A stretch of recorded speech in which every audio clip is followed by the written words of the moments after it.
Good morning. Good morning. This is the Ox. NQ show in the morning. In the morning. In the morning. Ox, before we came on the set, you talked a little bit about, is it possible that a person can stay recovered for a long length of time, for a lifetime?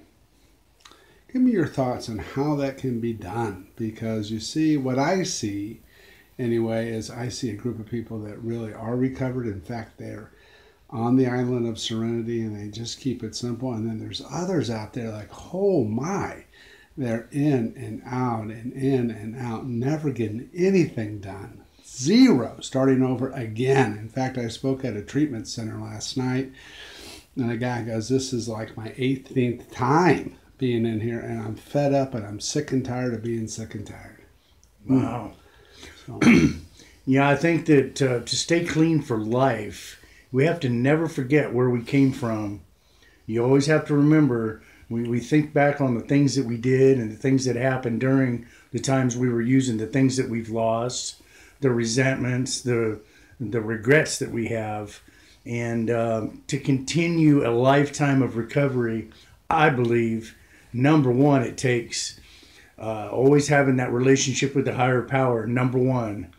Number two, you got to be in service work and doing something, staying busy. You cannot be idle.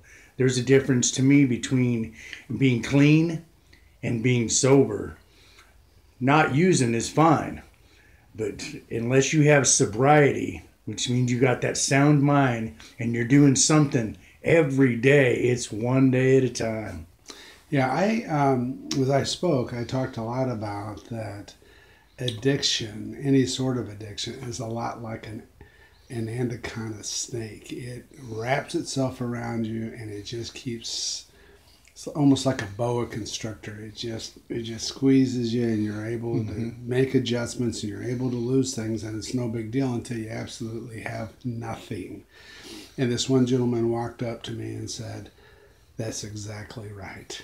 And I am sick and tired of being in the same place every 6 months to a year.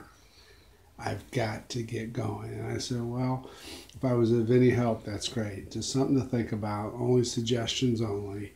Just make some adjustments. Otherwise, you're right back here again. Right. What I've tried to do is to look at the things in life that bring joy, the things that take our joy away. You have to find something to replace that, oh, I need something to make me happy feeling. And that's what really does it. It takes true change from the heart, devotion from the heart, that I'm devoted, that I'm going to be, no matter what the circumstances, I'm going to take life the way it is instead of self-medicating. This has been the Ox NQ Show in the morning.